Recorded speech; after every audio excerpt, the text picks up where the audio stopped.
Hello guys, current affairs funda में आप सभी का स्वागत है। मैं हूं आपके साथ अभिषेक शर्मा और आज के इस वीडियो सेशन में हम 2 अक्टूबर तक के सभी इंपॉर्टेंट करंट अफेयर्स कवर करने वाले हैं। हमेशा की तरह आप इस वीडियो को अंत तक जरूर देखिएगा। आज भी आपको काफ़ी कुछ जानने के लिए मिलेगा। सेशन की शुरुआत करने से पहले आप सभी को बताना चाहूँगा, यदि आप हमारे daily current affairs PDF, weekly PDF, monthly PDF और हर महीने के banking and economic awareness PDF चाहते हैं तो करंट अफेयर्स फंडा का 1 ईयर मेंबरशिप प्लान आप ज्वाइन कर सकते हैं, जिसका लिंक आपको वीडियो के डिस्क्रिप्शन में या फिर फर्स्ट कमेंट में मिल जाएगा। आपको बता दें, इस 1 ईयर मेंबरशिप प्लान के तहत जितना भी हमारा पीडीएफ कंटेंट है वो हम आपको 1 साल तक के लिए प्रोवाइड कराते हैं, जिसे आप डाउनलोड कर सकते हैं, प्रिंट आउट भी निकलवा सकते हैं। इसके लिए चाहे तो आप करंट अफेयर्स फंडा ऐप को यूज़ कर सकते हैं या फिर अपने लैपटॉप या सिस्टम की मदद से वेब लॉगिन भी कर सकते हैं। कोई भी आपका एग्जाम हो, बैंकिंग, एसएससी, रेलवे या फिर स्टेट पीसीएस, जहाँ पर भी जनरल अवेयरनेस से करंट अफेयर्स पूछे जाते हैं, सभी एग्जाम्स के लिए हमारे पीडीएफ कंटेंट काफ़ी यूज़फुल है। इस पीडीएफ कोर्स में हम आपको RBI circulars, financial awareness, digital awareness, banking awareness, general and economic awareness सब कुछ प्रोवाइड करा रहे हैं। आरबीआई सर्कुलर्स की अगर हम बात करें तो इस बार जो आईबीपीएस पीओ रिक्रूटमेंट नोटिफिकेशन 2025 आया है, उसमें आपने देखा होगा कि मेंस एग्जाम के सिलेबस में जनरल अवेयरनेस के साथ साथ आरबीआई सर्कुलर्स भी मेंशन है। तो आरबीआई सर्कुलर से क्वेश्चन पूछे जाएंगे, आपको पढ़कर जाने हैं।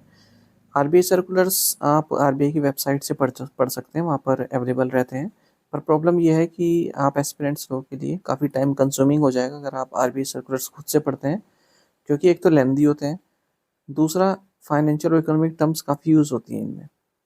तो हो सकता है आपको काफ़ी समय इसमें लग जाए इन्हें समझने के लिए और बाकी सब्जेक्ट्स के लिए इतना समय आपको ना मिल सके। तो इसी काम को आसान किया है करंट अफेयर्स फंडा ने।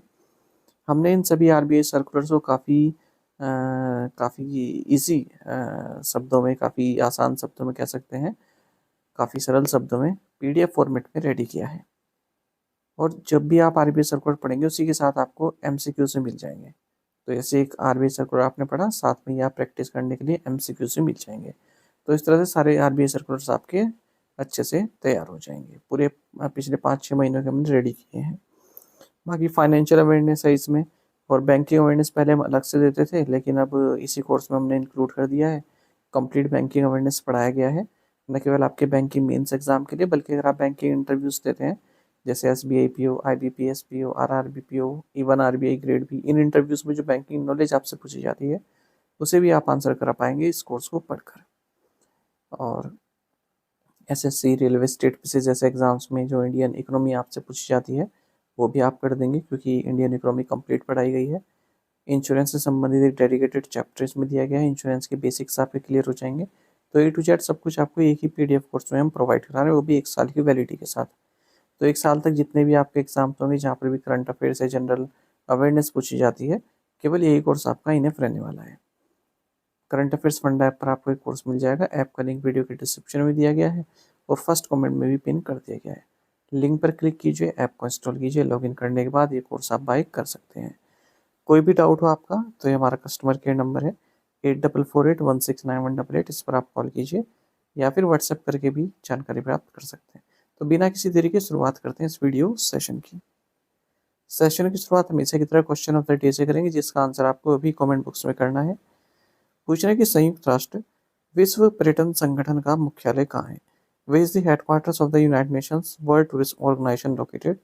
ऑप्शंस हैं Madrid Spain, Nairobi Kenya, Vienna Austria या फिर जेनेवा स्विट्जरलैंड। जल्दी से आंसर कर दीजिए, फिर हम आगे बढ़ते हैं। और इसी तरह के क्वेश्चन यदि आप प्रैक्टिस करना चाहते हैं तो मैं टेलीग्राम पर जरूर ज्वाइन कीजिएगा। करंट अफेयर्स फंडा नाम से हमारा टेलीग्राम चैनल है।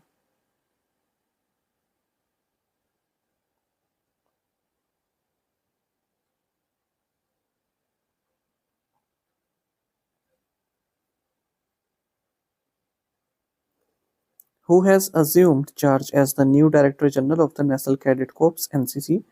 राष्ट्रीय कैडेट कोर एनसीसी के नए महानिदेशक के रूप में किसने पदभार ग्रहण किया है? राइट आंसर ऑप्शन बी है lieutenant general Virendra Vatsa.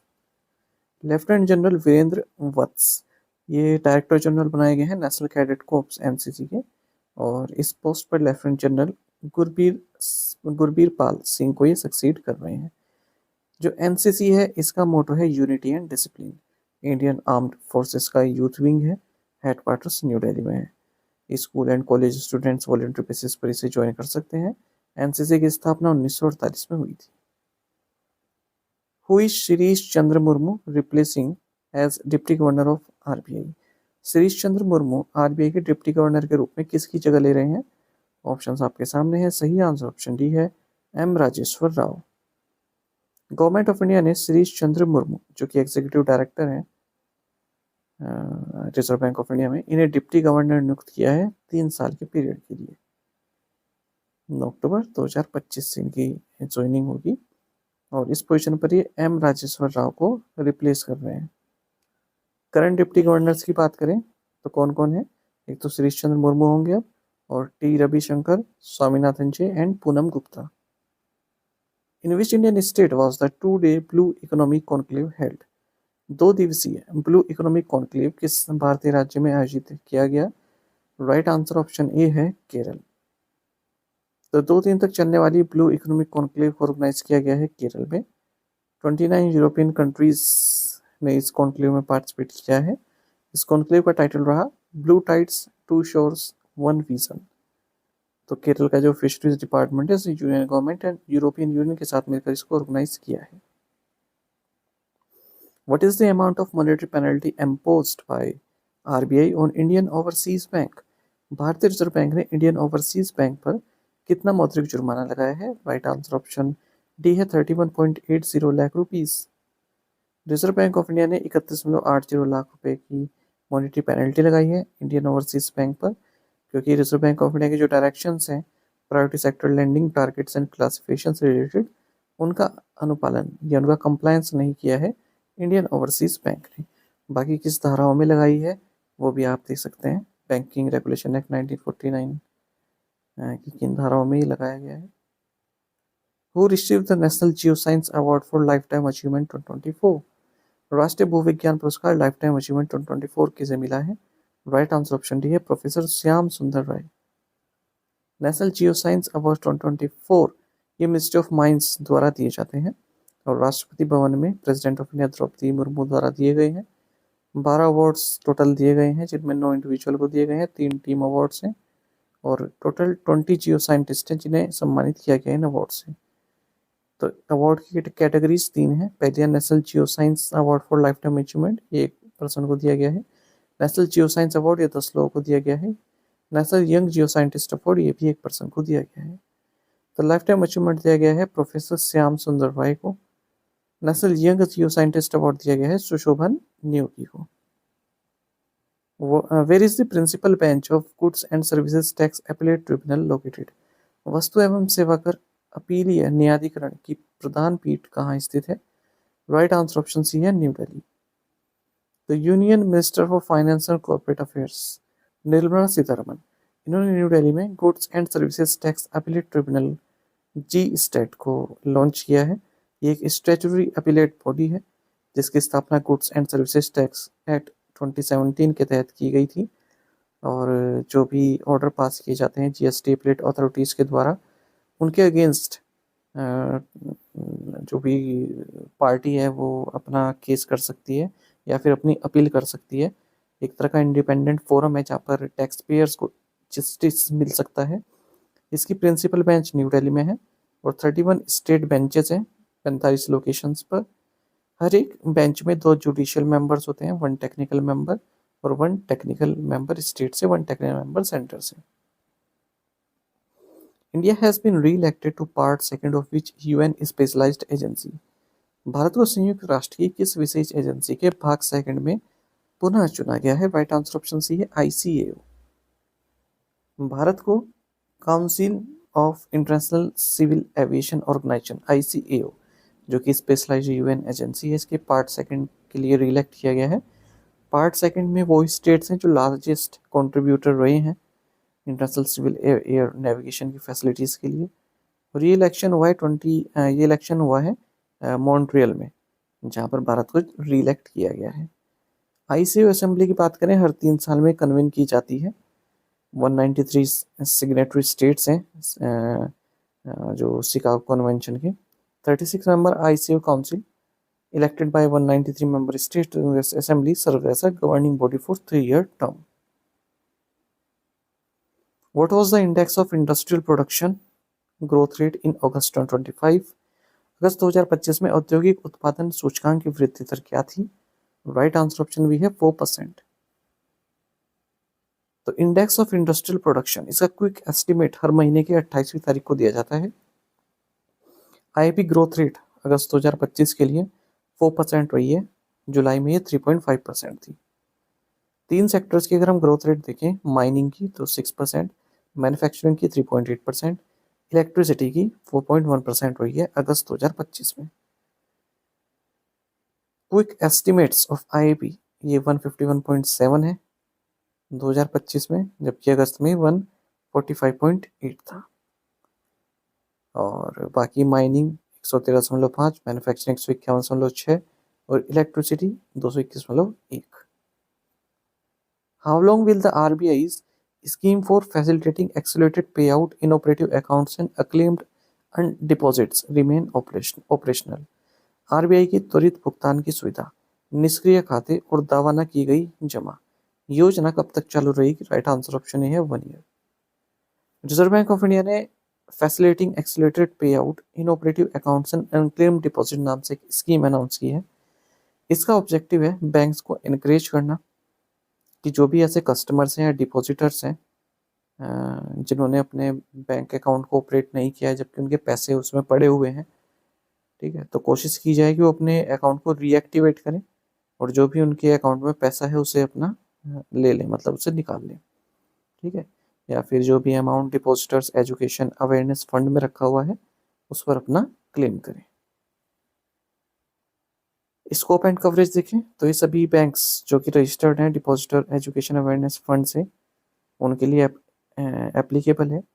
All inoperative accounts and banks and unclaimed deposit transfer to DEF fund which remain unsettled are covered under this scheme. ठीक है, तो जितने भी इनऑपरेटिव अकाउंट्स हैं जो बैंक्स में हैं जो चले नहीं हैं पिछले 10 साल से, और जो भी अनक्लेम डिपॉजिट है जिसे डिपॉजिटर्स एजुकेशन अवेयरनेस फंड में ट्रांसफ़र कर दिया गया है, वो सब इसमें कवर किए जा रहे हैं इस स्कीम में।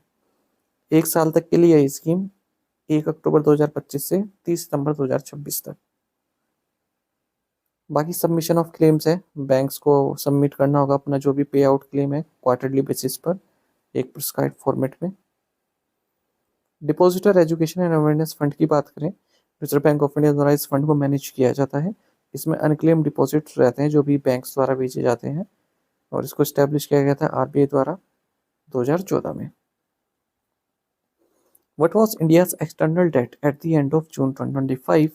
जून 2025 के अंत में भारत का विदेशी ऋण कितना था? राइट आंसर ऑप्शन सी है 747.2 बिलियन यूएस डॉलर। तो इंडिया का जो एक्सटर्नल डेट है ये 747.2 billion dollar 2 billion US dollar रहा है जून 2025 के एंड में। और जो external debt to GDP ratio है ये 18.9% रहा है जून 2025 के एंड में। 19.1 था ये मार्च 2025 के एंड में। Short term debt to foreign exchange reserve ratio ये घटा है, 19.4% रहा है जून 2025 के एंड में। यूएस डॉलर डिनोमिनेटेड डेट ये लार्जेस्ट कंपोनेंट है हमारे इंडिया का जो एक्सटर्नल डेट है उसका, 53.8% शेयर है इसका। उसके बाद फिर इंडियन रुपी में जो हमारा डेट है, फिर येन में, एसडीआर में और यूरो में। और लोन्स ये लार्जेस्ट कंपोनेंट है हमारे एक्सटर्नल डेट के, 34.8% इसका शेयर है। उसके बाद फिर करेंसी एंड डिपॉजिट्स आता है, फिर ट्रेड क्रेडिट एंड एडवांसेस आता है, फिर डेट सिक्योरिटीज आता है। What is the total corpus allocated for the ship building financial assistance scheme? जहाज निर्माण वित्तीय सहायता योजना के लिए आवंटित कुल धनराशि कितनी है? राइट आंसर ऑप्शन सी है 24,736 करोड़ रुपए। आगे है इसमें ना, यूनियन गवर्नमेंट ने 69,725 करोड़ रुपए का एक पैकेज अप्रूव किया है ताकि इंडिया की जो ship building and maritime ecosystem है उसको रिवाइटलाइज किया जा सके। 4 पिलर्स अप्रोच को फॉलो किया जा रहा है। एक तो है फाइनेंसिंग, इंफ्रास्ट्रक्चर, टेक्निकल डेवलपमेंट और पॉलिसी रिफॉर्म्स। अब इसमें हमारे क्वेश्चन का आंसर ना, तो इसमें ship building financial assistance scheme को भी एक्सटेंड किया जा रहा है 31 मार्च 2036 तक। टोटल कॉर्पस रहेगा 24,736 करोड़ रुपए। ये हमारे क्वेश्चन में था ना ये, तो इसका आंसर यहाँ पर है। तो जो भी शिप बिल्डिंग भारत में की जाती है उसे इंसेंटिवाइज किया जाएगा ताकि भारत में शिप बिल्डिंग को बढ़ावा मिले। और नेशनल शिप बिल्डिंग मिशन को भी इस्टेब्लिश किया जाएगा। मैरीटाइम डेवलपमेंट फंड अप्रूव कर दिया गया है 25,000 करोड़ रुपए की लागत से। लॉन्ग टर्म फाइनेंसिंग प्रोवाइड कराएगा शिप बिल्डिंग सेक्टर को। इसमें मैरीटाइम इन्वेस्टमेंट फंड है 20,000 करोड़ रुपए का, जिसमें 49% पार्टिसिपेशन गवर्नमेंट ऑफ इंडिया का है। इंटरेस्ट इंसेंटिवाइजेशन फंड है 5,000 करोड़ रुपए का। शिप बिल्डिंग डेवलपमेंट स्कीम है जिसकी बजटरी आउटले 19,989 करोड़ रुपए है। तो जो हमारी डोमेस्टिक शिप बिल्डिंग कैपेसिटी है उसको 4.5 मिलियन ग्रोस टन तक बढ़ाना है इसका उद्देश्य। The mutual recognition arrangement for organic products was recently signed between India and which country? हाल ही में भारत और किस देश के बीच जैविक उत्पादों के लिए पारस्परिक मान्यता व्यवस्था पर हस्ताक्षर किए गए हैं? राइट आंसर ऑप्शन डी है ऑस्ट्रेलिया। तो एक म्यूचुअल रिकॉग्निशन अरेंजमेंट साइन किया गया ऑर्गेनिक प्रोडक्ट्स के लिए भारत और ऑस्ट्रेलिया के बीच में न्यू दिल्ली में। इसके लिए इम्प्लीमेंटिंग एजेंसी होगी agriculture and processed food products export development authority यानी कि एपेडा भारत की ओर से, और ऑस्ट्रेलिया की ओर से department of agriculture fisheries and forestry. Renowned Kannada writer doctor SL. Bhyrappa passed away recently. प्रसिद्ध कन्नड़ा लेखक डॉक्टर एस.एल. भैरप्पा का हाल ही में निधन हो गया। राइट आंसर ऑप्शन सी है। तो जाने माने कन्नड़ा राइटर रहे डॉक्टर एस.एल. भैरप्पा। इनका निधन हो गया बेंगलुरु में, 94 साल के थे ये। इनका फुल नेम अगर हम देखें तो शांति शिवरा लिंगनैया भैरप्पा। ठीक है, एक ओबिचुरी और देख लेते हैं। भारतीय जनता पार्टी के लीडर विजय कुमार मल्होत्रा जो कि 5 टाइम लोकसभा एमपी भी रहे हैं दिल्ली से, इनका निधन हो गया 93 की एज में। लाहौर पाकिस्तान में इनका जन्म हुआ था, पार्टीशन के बाद फिर दिल्ली में सेटल हुए। Which public sector company has entered into an MOU with IIM Jammu for executive education programmes? किस सार्वजनिक क्षेत्र कंपनी ने कार्यकारी शिक्षा कार्यक्रमों के लिए IIM जम्मू के साथ समझौता ज्ञापन पर हस्ताक्षर किए? राइट आंसर ऑप्शन भी है Steel Authority of India Limited. तो Steel Authority of India Limited ने अपने मैनेजमेंट ट्रेनिंग इंस्टीट्यूट के जरिए एक MOU साइन किया है Indian Institute of Management Jammu के साथ एग्जीक्यूटिव एजुकेशन प्रोग्राम पर कोलैबोरेट करने के लिए। Which series won outstanding drama series at the 77th Emmy Awards? 77वें एमी अवार्ड्स में किस सीरीज ने उत्कृष्ट ड्रामा सीरीज का पुरस्कार जीता? राइट आंसर ऑप्शन है the Pitt. 77th prime time Emmy Awards ये Peacock Theater Los Angeles US में हुए हैं। और एडोलसेंस इसने जो है टोटल 6 मेडल्स जीते हैं इसमें, या 6 ट्रॉफीज जीती हैं। एमी अवार्ड्स यूनाइटेड स्टेट्स में जो भी टेलीविजन सीरियल्स हैं या सीरीज हैं उनको सम्मानित किया जाता है। विनर्स देख लेते हैं। Outstanding drama series the Pitt, outstanding comedy series the Studio, outstanding limited और anthology series Adolescence. Lead actor in drama series Noah Wyle, lead actress in drama series Britt Lower, फिर lead actor in comedy series हैं, comedy series में फिर lead actress हैं, फिर lead actor है limited series और movie में। ठीक है, इस तरह से कैटेगरीज हैं। कुछ सपोर्टिंग एक्टर वाले थे वो मैंने हटा दिए। ठीक है, केवल उतना ही माइंड में रखिए जितना आप कर सके। और इसमें भी मैं आपको बताऊं शुरू के जो ये ड्रामा सीरीज हैं, कॉमेडी सीरीज हैं, लिमिटेड और एंथोलॉजी सीरीज है, केवल ये 3 ही ज़्यादा महत्वपूर्ण रहते हैं। ये सीरीज ही पूछी जाती है, इसमें लीड एक्टर वगैरह भी नहीं पूछते। ये लीड एक्टर हमारे में ही पूछते हैं अगर एग्जाम की बात करें, जो जो भारतीय अवार्ड होते हैं। ठीक है, ये सब पूछे नहीं जाते, पर मैंने दे दिए आपको, एक बार देख लीजिएगा। टू द पॉइंट क्वेश्चन और उनके आंसर देख लेते हैं। Where was the national initiative on water security launched? New Delhi. Between which 2 cities India's first bullet train project initially progressing? Surat and Bilimora. Who became the first major Indian cricketer to join the Big Bash League by signing up with Sydney Thunder? Ravichandran Ashwin. Which ministry launched 2 initiatives? Sahaj release of the Vriddh Mitra toolkit and Shrinkhala Hum. Anubhav और उत्साह का संगम। Ministry of Social Justice and Empowerment. The ships of the Indian Navy's first training squadron INS Tir, INS Sujata, INS Shardul, ICGS Sarthi made a port call at which country's Mombasa? Answer is Kenya. To the point question देखिए, इनके answer आपको भी करने हैं। When is the International Day of Non-Violence observed? Who founded the Khalsa Panth or the Community of the Pure? Which shipyard signed the MOU with Guidance Tamil Nadu to develop world-class greenfield shipyard on eastern coast? Which state government launched the Suman Sakhi chatbot designed to address women's health challenges from pregnancy to menstrual issues with the help of artificial intelligence? Which ministries jointly launched Navya, Nurturing Aspirations through Vocational Training for Young Adolescent Girls scheme to provide vocational training to adolescent girls aged 16 to 18 years with at least a class 10 qualification? इन पांचों questions के answer आपको comment box में करने हैं। यदि एक question का answer भी आता है वो भी आप अवश्य बताइएगा। साथ ही टेलीग्राम पर जरूर ज्वाइन करें, करंट अफेयर्स फंडा नाम से हमारा टेलीग्राम चैनल है। Thank you guys.